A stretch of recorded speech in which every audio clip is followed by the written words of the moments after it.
Let's talk about the kind of results you can expect from implementing this system.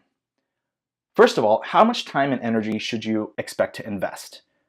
I would expect to put in about 5 hours into learning how credit management, frequent flyer miles, booking travel, how all of this stuff works.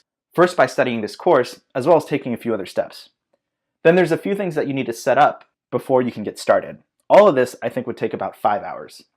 Then it'll take about 1 or 2 hours every 3 months for you to research new credit cards, prepare your credit score, and go through the application process. In exchange for investing that initial 5 hours plus 1 hour every 3 months, you can expect to take between 2 and 4 free trips each year. Whether you'll be able to take 2 trips or 4 trips depends on a few things. Number one, your credit score. The higher the better.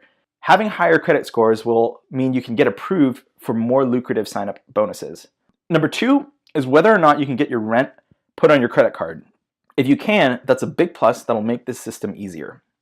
Note that there are a few different services that allow you to charge your credit card for your rent, and they'll send a check to your landlord for you. We'll go over that in more detail later.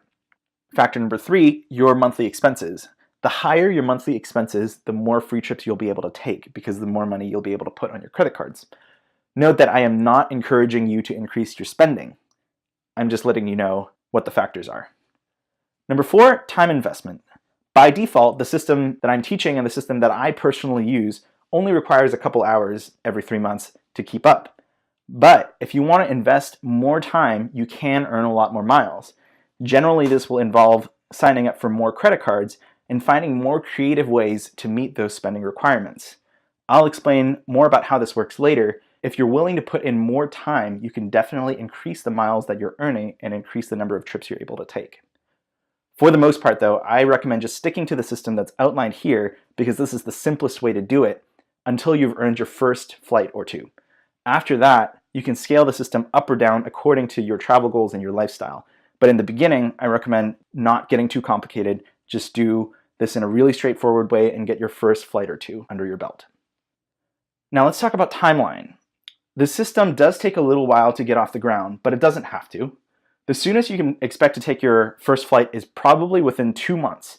And that's assuming you finish all the content in this course today, apply for a card today, meet the spending requirements within the first month, and are able to book a last-minute award flight.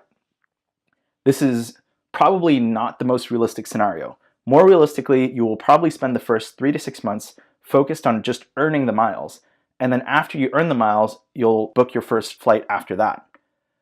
I know that I personally like to have things happen really quickly, and that taking the first 3 to 6 months to invest in earning miles and learning the system may not be ideal, but just keep in mind this will pay off for many months and years to come. So you might not be able to book a flight in the next 3 months or 6 months right away, but you will be able to use this information to continue taking free flights for many months and years to come. It just takes a little bit of time in the beginning to start earning those miles before you can spend them. So let's talk a little bit about what this course doesn't cover. First of all, this course will not teach you how to make 500,000 to 1 million miles a year. There are definitely ways that you can do this, but it gets very complicated. We will touch on some of the more advanced strategies, but we won't go in depth into it here. For a lot of people, travel hacking becomes a game that they fall in love with. They love to learn about the different bonuses, the different airlines, different routes, loopholes in the system. I think that's great, and I personally love learning about travel hacking as well. However, I think the return on the time you invest does really decrease over time. This course focuses on the 20% of the effort that'll get you 80% of the results. In other words, the return that you can expect from this course is to invest the initial 3 to 5 hours in understanding the material, setting everything up, and then an additional 1 or 2 hours every 90 days to execute the system. In return, you can expect to take about 2 to 4 flights per year. This course is really designed to take you from knowing nothing about frequent flyer miles to taking your first few free flights. Beyond that, I'll point you to the resources where you can learn all those advanced strategies and loopholes if you do want to try and hit that 500,000 mile or more in a year type of goal. By the same token, this course will not talk about earning elite status, gold status, platinum status, etc. on the different airlines and alliances. Status is difficult to earn, generally speaking, and it's really difficult to earn for free. Most flights that you take using miles do not count towards the mileage counts you need to earn status. In other words, earning silver status, gold status, platinum status with airlines typically requires you to spend a lot of money. This course is really designed to help enable free travel, so we're going to assume that elite status is not something you're going after. Finally, let's talk about a couple things that might make the system a little bit more difficult. First of all, if you have really bad credit, such as if you've defaulted on a credit card in the last 3 or 4 years, or declared bankruptcy in the past few years, this system will be difficult to execute. In the credit management section, I'll talk about strategies for improving credit. If you've had issues with credit in the past, you may need to spend the first year or two just focused on building up your credit score before you can implement the strategies that we're talking about. Finally, let's talk about nationality.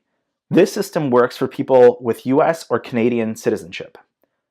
It does work for people from the UK, but to a much lesser extent. People from Australia, New Zealand, Europe, and other parts of the world will not really be able to take advantage of the system because the credit card industry is unfortunately just not that well developed in most of the rest of the world. So I hope that gives you a good idea of what you can expect to learn in the system, the amount of effort you can expect to put in, and what you can expect to get out of it as a result.